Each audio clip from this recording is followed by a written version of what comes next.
명절 잘 보내셨습니까? 네, 그 가족들과는 별일 없으셨나요? 행복한 시간들 되셨길 바랍니다. 명절 때 흔히 들려오는 이야기들, 명절 때 엄청 다투고 명절 때 엄청 다투고 다시는 안 보기로 하고 헤어졌다, 뭐 이런 가족들을 많이 보게 되는데 여러분들 중에는 그런 가족들은 없을 거라 생각됩니다. 명절이 있지만 명절을 이렇게 고향에서 보낼 수 없는 사람들이 많습니다. 쉽게 말하면 이제 갈 수 없는, 고향을 갈 수 없는 사람들이 우리 주변에는 꽤나 많습니다. 남원이나 이런 곳에 제주, 군산 이런 시골에 있을 때 주변에 이제 농사 짓는 분들이 많으니까 이제 거기서 일하시는 외국인 노동자들의 이야기들을 이제 가끔 들을 때가 있습니다. 그런 분들은 명절이 되면 자기네들끼리 모여가지고 조촐하게 이 명절을 보냅니다. 그리고 고향에 전화해서 형제 아들의 안부를 묻고 이런다고 합니다. 재밌던 이야기는 한국 사람들이 다 명절을 보내니까 자기들도 이 명절에 우리도 함께 보내야겠다 해서 모여가지고 하면서 고향에 전화를 해가지고 거기는 별일 없니? 너무 이렇게 하니? 이런 얘기 막 하는데 고향에 있는 사람들이 그 전화를 받고 되게 뜬금없어 하더라는 겁니다. 왜냐하면 명절은 한국에만 있는 거고 그 나라에는 없는 거잖아요.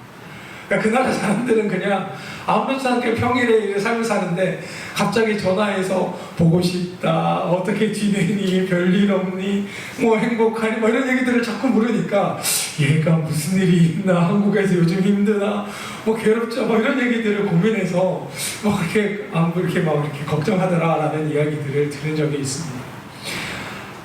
고향을 떠나서 자기들끼리 모여 지내는 그 명절, 그나마 그렇게 함께 모일 수 있는 사람이 있어서 그래도 행복했다라는 이야기를 들으면서 한편으로 그조차 못하는 사람들이 있어 참 안타깝다라는 생각도 해보게 되었습니다.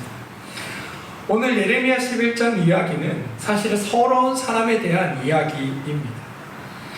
선지자로서 자기 백성들을 살리기 위해 하나님의 말씀을 전하는 사람이 선지자인데, 오늘 그 선지자는 하나님의 계시를 통해 자신이 사람들에 의해 살해 위협에 놓여 있다는 사실을 발견하게 됩니다. 그러니까 다시 말해 하나님의 말씀을 전하고 하나님의 뜻을 전하는 사람이 선지자인데, 오늘 하나님께서 나에게 들려주신 말씀은 오히려 누군가 그런 너를 죽이려 한다, 그런 너를 가만히 내버려 두지 않으려 한다, 그런 너를 없애버리려고 한다는 얘기를 들었다는 겁니다. 그러니까 다시 말해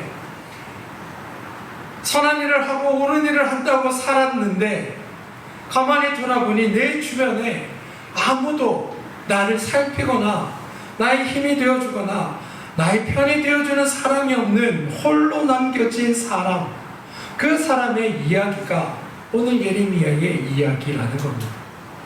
사실 그 예레미야라는 사람이 하나님의 말씀과 하나님의 뜻을 전하고 다닐 때 누군가 그 예레미야의 일하는 것들에 동의하고 동조하고 그 마음에 함께 마음을 모았더라면 예레미야가 지금 누군가로부터 살해 위협을 받거나 누군가로부터 죽임을 당할 처지에 놓여 있었다는 상황을 하나님으로부터 들을 게 아니라 주변에 있는 누군가로부터 그 이야기를 전해 들었어야 하는 게 마땅한 겁니다. 주변에 있는 사람들이 지금 예레미야 선지자 당신 위험에 처해 있습니다, 조심하셔야 됩니다, 지금 빨리 피하십시오, 지금 여기에 계셔서는 안 되고 다른 곳으로 이동하십시오, 저희가 당신이 머물 곳을 알아봐 드리겠습니다.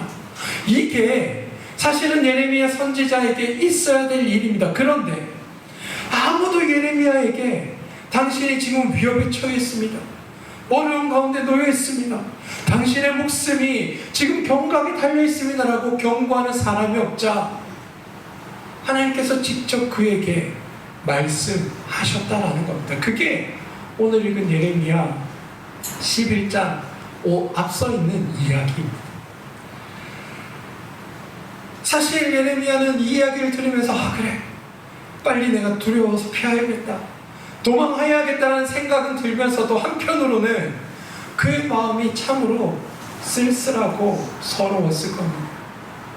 내가 이렇게 하나님의 말씀을 전하며 너희들이 죄악에 빠지지 않고 하나님의 구원 가운데 이르도록 그렇게 외치고 부르짖고 다녔건만 그 누구 하나도 나를 살펴주는 사람이 없구나. 그래서 그의 아픔의 절정이 바로 19절에 나타나는 겁니다. 여러분, 이 말씀을 우리 세번역 말씀을 읽어보겠습니다. 저는 도살장으로 끌려가는 순한 어린 양과 같았습니다.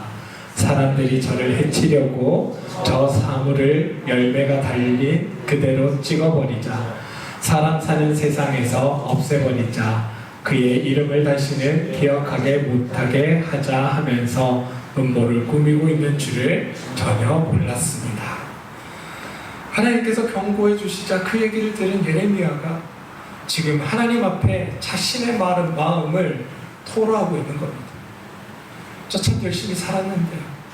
저 정말 하나님의 말씀만 듣고 그 말씀을 전하는 일에 제 온 힘을 다해 살았는데요. 주님의 말씀을 듣고 사람들이 나를 세상에서 없애버리려고 하는지, 나무채로 그대로 찍어버리자고 하는지, 나의 이름을 더 이상 기억 못하게 하자고 하는지 그것조차 모르고 살았던 게 저였네요. 주님, 하나님, 이렇게 자기의 심정을 토로하고 있다는 거죠. 여러분, 근데 여기 이름이라는 이 말, 단순히 이건 내가 죽을 위기에 있었는데 몰랐습니다 주님, 이런 차원이 아닙니다. 이거는 이 예레미야의, 이 이야기를 들은 예레미야의 정말 그 한 어린 한탄이 한탄이 고스란히 담겨져 있는 고백입니다. 왜냐하면 그의 이름을 다시는 기억하게 못하게 하자, 이 말 속에는 무엇이 담겨 있냐면 사람들이 나를 이렇게 세상에서 나의 존재 자체를 없애버리려고 하는지조차도 몰랐습니다. 나를 이렇게까지 끔찍히 싫어하고 미워하는지 몰랐습니다 라는 고백이 담겨 있습니다. 여러분, 성경에서 이름이 나올 때 이 이름은 단순히 어떤 호칭, 누군가를 부르는 호칭 이상의 의미를 가집니다. 성경에서의 이름은 여러분, 누군가의 인생 전체, 삶 전부를 담고 있습니다. 그러니까 이름을 기억하지 못하게 하겠다라는 말은 아예 그 사람이 이 땅에 존재했다라는 사실조차도, 아예 그 사실조차도 아예 없애버리겠다라는 말입니다. 그러니 내가 지금까지 열심히 살았고 진짜 한 가지 길만 보며 헌신하며 살았던 이 삶이 이렇게까지 부정당하고 이렇게까지 미움받을지 몰랐습니다 라는 뜻이라는 겁니다.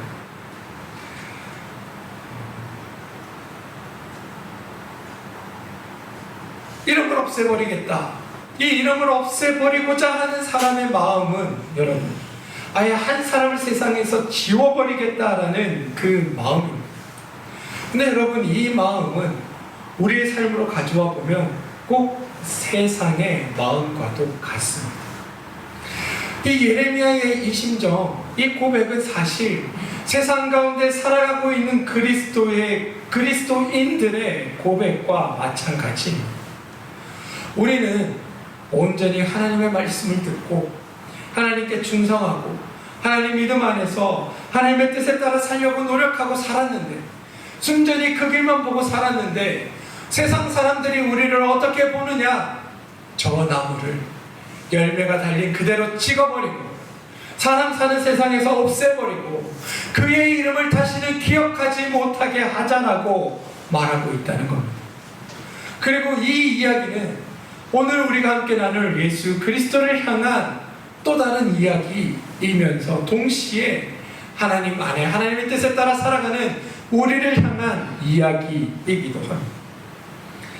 여러분, 세상은 각자 자기의 이야기를 가진 이름 대신 모두가 똑같은 누군가가 되기를 바랍니다.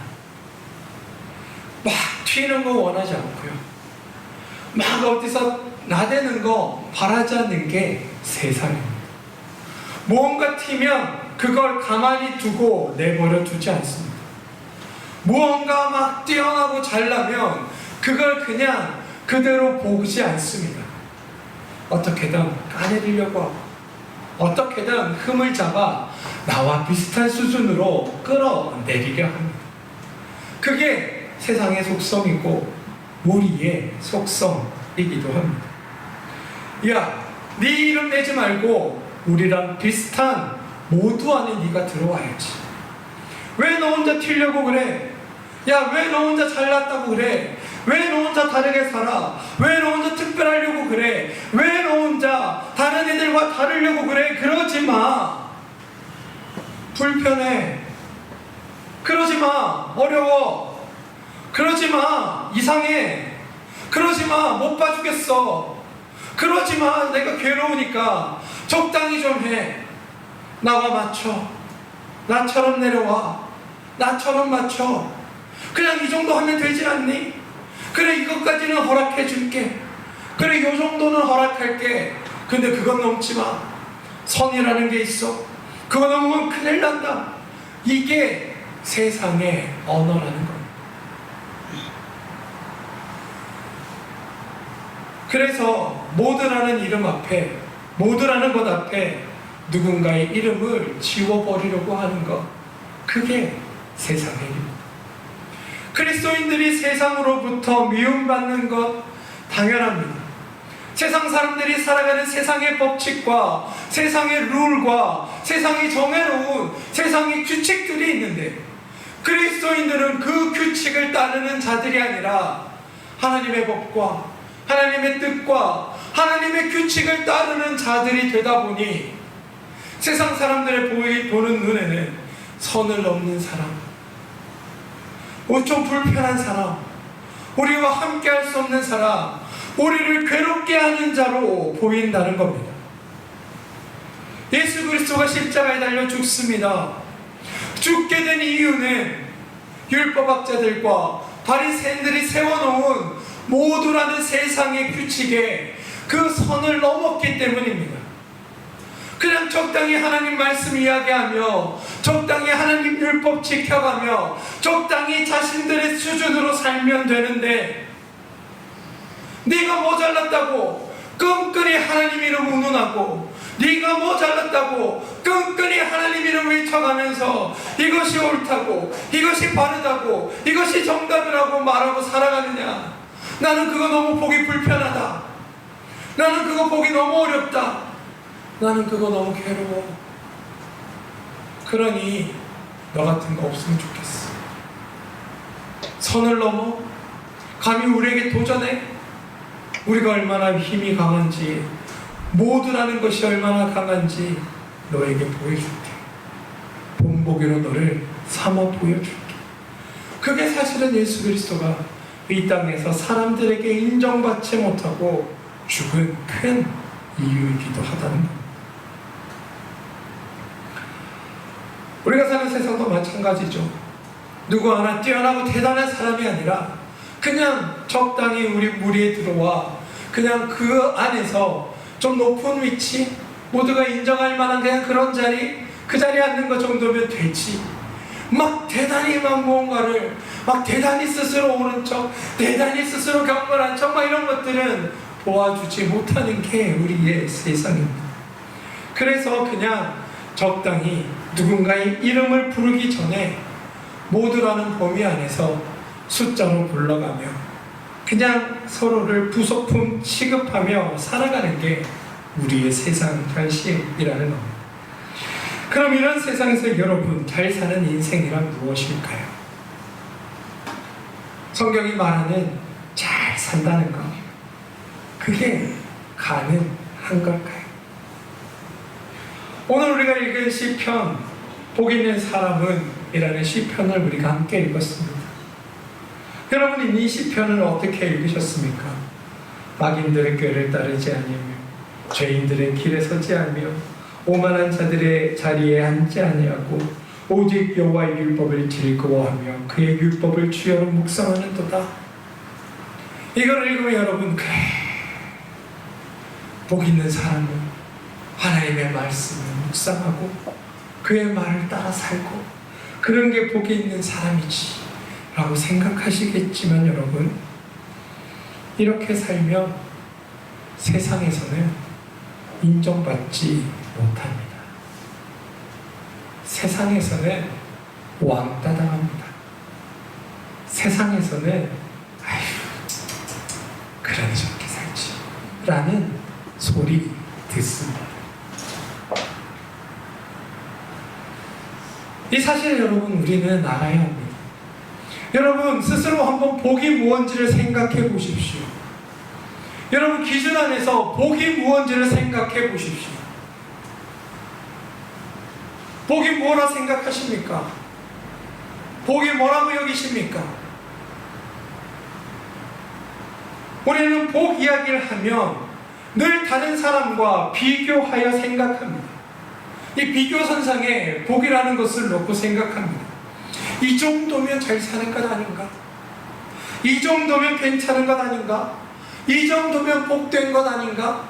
이 정도는 뭐 나쁘지 않은 것 아닌가? 그러면서 스스로 내 삶에 대해서는 어떤 확신이나 인정도 없이 그냥 나보다 못해 보이는 사람들과 나의 삶을 비교하면서 스스로 위안을 얻거나 아니면 나보다 잘난 사람이라고 여겨지는 사람과 나의 삶을 비교하면서 거기에서 그래 나도 저렇게 한번 돼봐야지라며 전의를 불태우거나 아니면 그래 저 사람은 저렇게 잘 사는데 내 삶은 왜 이렇게밖에 안 돼? 라며 스스로를 비관하며 살아가는 게 우리의 현실이라는 겁니다. 복이라고 이야기하지만 나 스스로 주어진 복에 만족하고 감사하기보다 늘 나의 기준으로 누군가와 비교하면서 그래도 내가 저 사람보다는 낫지, 그래도 내가 저 사람보다는 더 좋지, 내가 저 사람보다 조금 못하긴 해도 이런 부분은 괜찮아, 이렇게 스스로 위안하며 살아가는 것을 우리는 복이라는 말로 포장하며 살아간다는 겁니다. 그러면서 그렇게 기준하는 것들이 무엇입니까? 나의 잘됨 아닙니까? 내 통장에 얼마가 들어있는데, 내가 가지고 있는 재산이 얼마인데, 우리 자녀가 이렇게나 잘 되는데, 우리 아들 딸들이 이렇게나 머리가 좋은데, 우리 자녀들이 막 세상에서 막 이렇게 성공했는데, 그런 것들 아니냐는 말입니다. 우리는 복이라고 얘기하면서 진정으로 성경이 얘기하는 복이 무엇인지에 대해선 사실 그닥 그렇게 관심 가지지 않고 살아간다는 겁니다. 다른 사람부터 인정받아야 훌륭한 삶이다, 다른 사람들이 나에게 해줘야 그래 좋은 삶이다 라는 세상에서 잘 산다는 것, 성공한 삶이라는 건 무엇일까?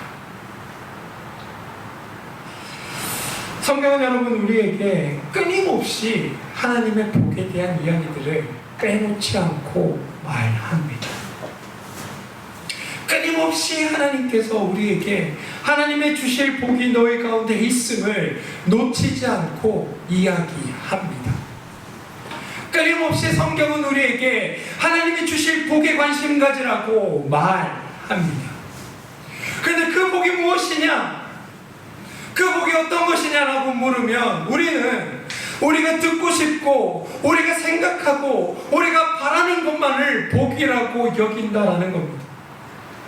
그러다 보니 아브라함이 받은 복, 야곱이 받은 복, 요셉이 받은 복, 다니엘이 받은 복, 뭐 이런 복들만 머리에 떠올려서 그것만 복처럼 여긴다는 겁니다. 아브라함 보십시오. 세상에서 복의 아버지가 되지 않았습니까? 자녀들이 많아졌고 그의 재산이 엄청나게 커졌지 않습니까? 이삭을 보십시오. 달려가니까 도망갔지만 거기서 엄청난 부를 이루고 고향으로 돌아오지 않았습니까? 요셉을 보십시오. 요셉은 애굽으로 팔려갔지만 부자가 되었고 총리 대신이 되었지 않습니까? 그렇게 되는 게 복 아닙니까?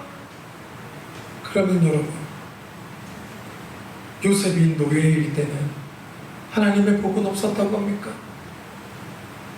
이삭이 형제를 속이고 광야 가운데 잠들었을 때 하나님의 복은 없었던 겁니까? 아브라함이 나와 그 지역을 다스리는 왕을 만나고 자기 아내를 그 왕에게 누이라고 속일 때는 하나님의 복이 없었습니까? 예수 그리스도가 십자가에 달려 죽는 그 길에 하나님의 복은 없었냐라는 질문입니다. 오늘 제자들은 여러분, 주님의 말씀을 들으면서도 9장 32절에 이렇게 얘기합니다. 함께 읽겠습니다. 그러나 제자들은 그 말씀을 깨닫지 못하였고 예수께 묻기조차 두려워하였다. 왜 이랬을까? 왜 이랬을까? 예수님이 무슨 말씀을 하셨길래 내가 곧 저들에게 잡혀가 죽을 것이다. 나의 사역은 실패한 것과 다름없다. 나는 저들에게 잡혀가 죽을 것이고 사흘 만에 살아나겠다. 그런데 그들은 이 말씀을 들었지만 묻기조차 두려워했다는 겁니다. 왜 두려워했을까요? 내가 생각하던 예수를 따르는 성공과 예수님이 말씀하신 예수님의 길이 달랐기 때문에, 물으면 다시 대답을 듣고 확인해야 할 것 같으니까, 그것이 확인되면 돌이킬 수 없다는 걸 아니까 묻기조차 두려웠던 겁니다. 물을 수 없었던 겁니다. 여러분, 우리의 모습 같지 않습니까? 복이 무엇입니까? 여러분 생각하시는 그 복이 무엇입니까? 라고 누군가 질문했을 때 잘 되는 것, 세상 가운데 성공하는 것, 높은 자리에 올라서 내가 그 자리에서 세상을 아우르며 바라보는 것, 그것이 아니라 너의 실패가 복일 수도 있다. 너의 무너짐이 복일 수도 있다. 너의 낮아짐이 복일 수도 있다. 너의 잘못됨이 복일 수도 있다는 얘기를 들을까봐 겁내고 있지 않냐는 말입니다. 사랑하는 성도 여러분, 우리는 복에 대해 생각해야 합니다. 복? 잘 되는 것? 네, 맞죠? 그런데 하나님께서는 그것만 복이라고 말씀하셨는가? 아니다.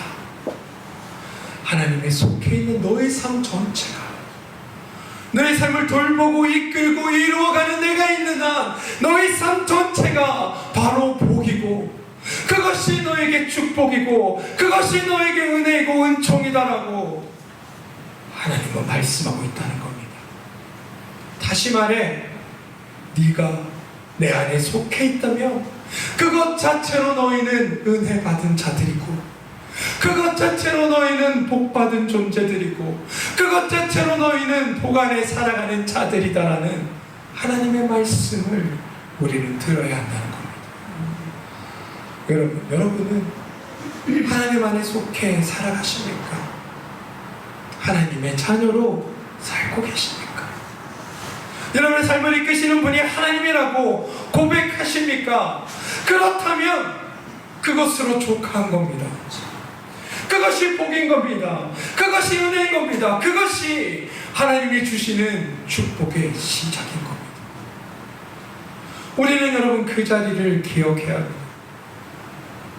내가 세상에서 무언가를 얻을 때만 그것이 하나님의 복이 아니고, 세상에서 어느 자리에 올랐을 때만 그것이 하나님의 복이 아니고, 내가 무언가를 쟁취하고 누릴 때만 복이 아니라 하나님만의 하나님의 자녀로 살고 있는 내 인생 자체가 복이구나, 축복이구나.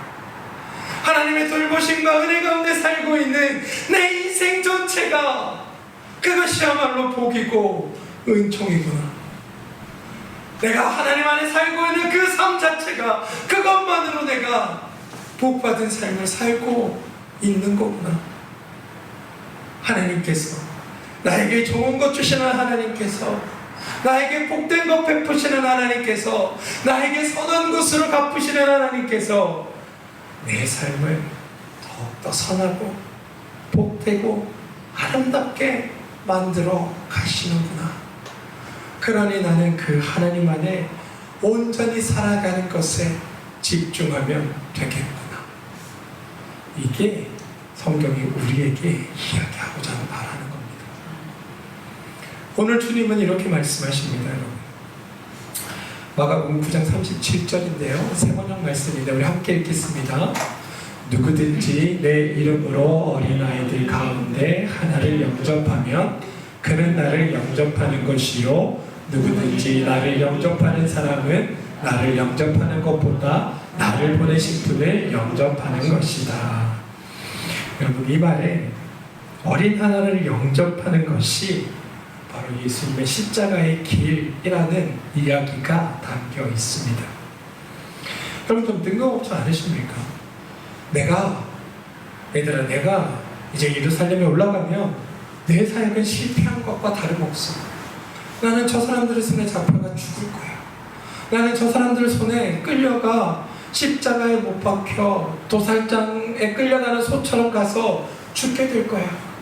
사흘 만에 살아나긴 하지만 너희들이 바라는 예루살렘 성의 왕으로 입성하는 것보다 나는 그냥 십자가의 죽음으로 내 삶의 일단락을 마무리할 거야 라는 이야기를 하시고, 제자들이 그것이 자신의 생각하는 것과 맞을까봐, 자신이 꿈꾸던 것과 틀릴까봐 어떻게 묻지도 못하고 두려워하고 있을 때에 제자들을 불러다가 야, 날 들어봐 이러면서 어린아이 하나를 영접하는 것이고 나를 영접하는 것이고 나를 영접하는 것이 나를 보내신 아버지를 영접하는 것이다 라고 말씀하시는 이 얘기가 너무 뜬금없지 않냐는 겁니다.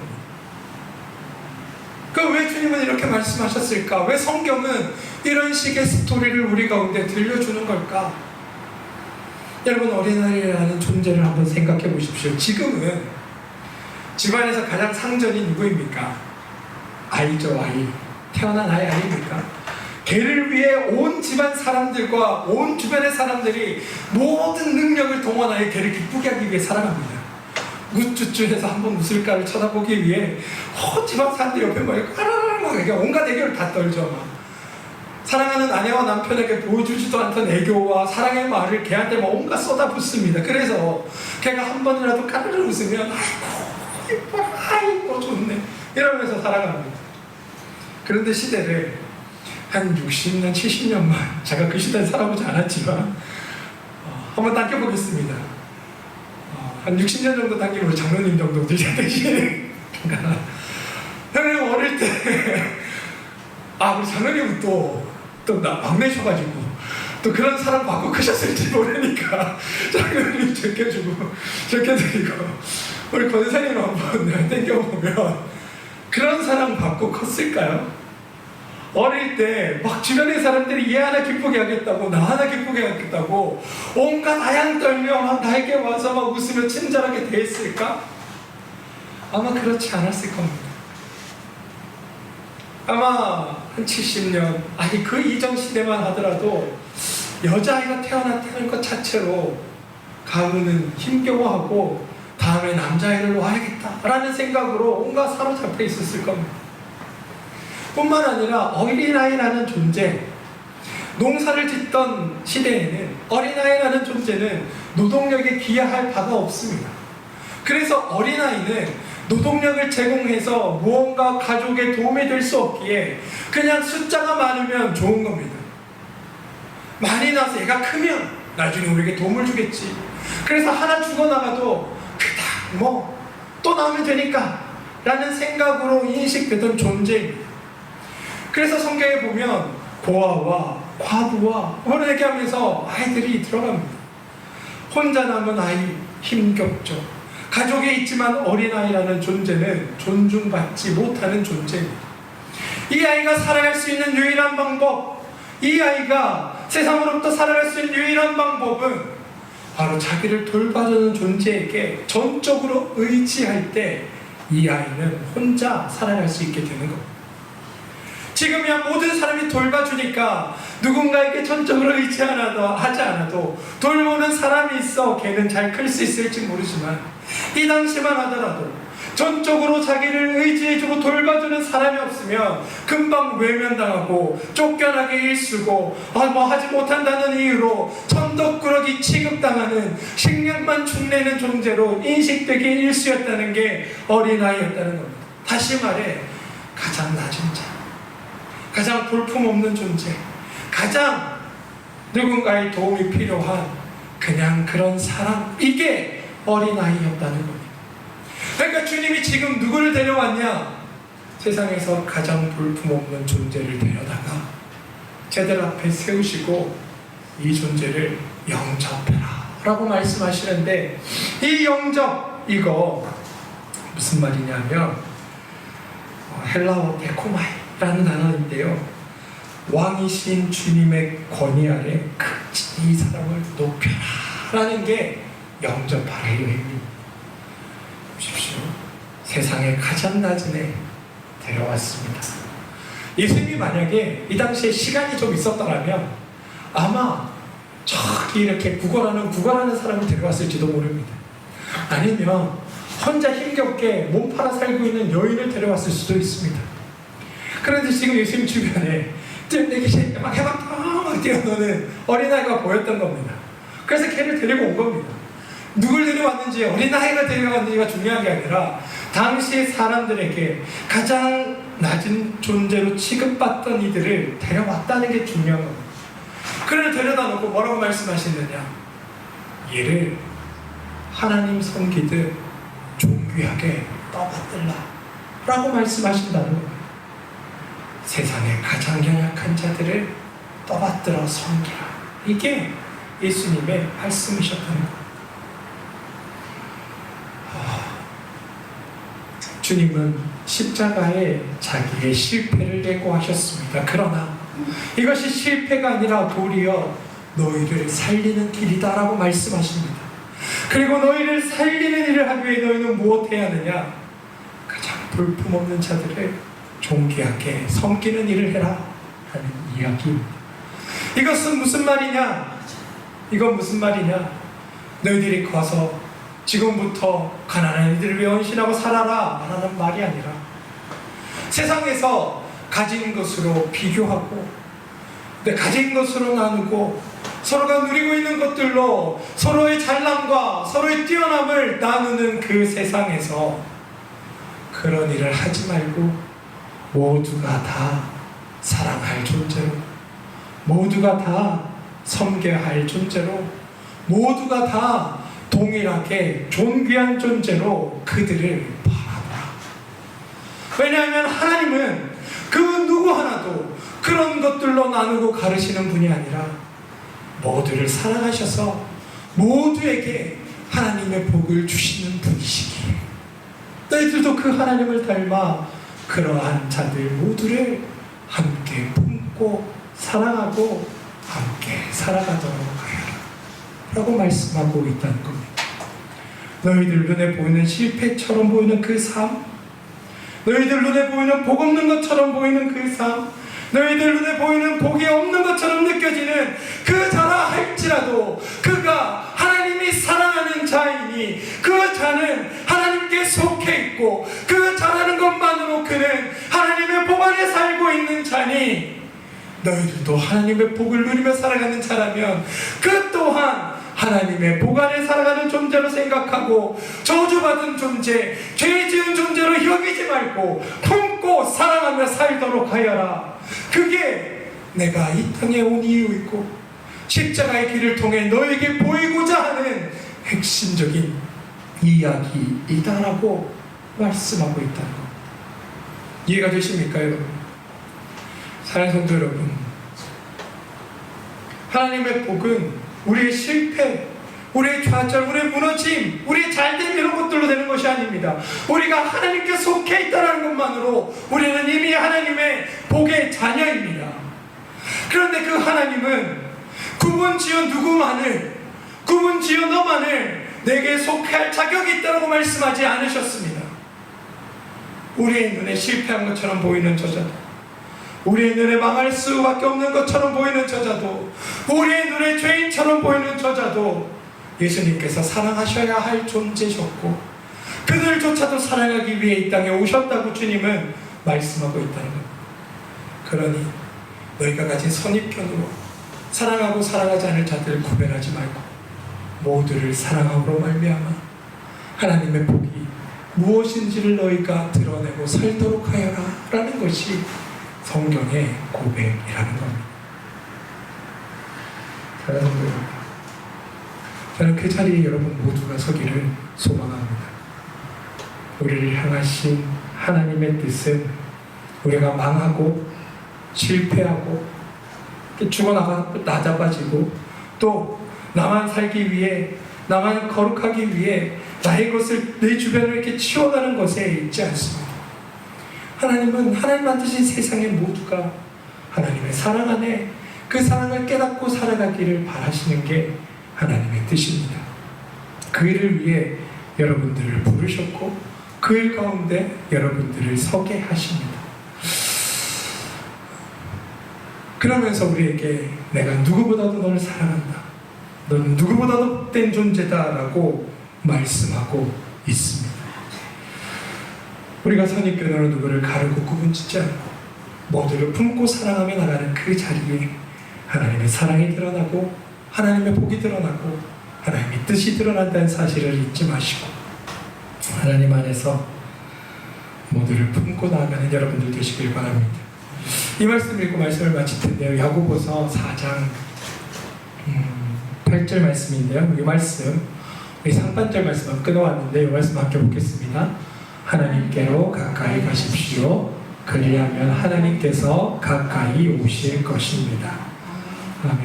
여러분, 하나님의 마음을 자꾸 닮으려고 노력하시고 그 하나님으로부터 주시는 은혜와 한가운데 살아가려고 노력하십시오. 이미 하나님은 여러분을 하나님의 자녀로 삼으셨습니다. 여러분이 주님을 닮으려 할수록 하나님께서 더 큰 은혜와 축복으로 여러분의 삶을 살피시고 도우실 것입니다. 그 사실을 믿고 주님 앞에 나갈 여러분들 되시길 기도합니다. 기도하겠습니다. 주님,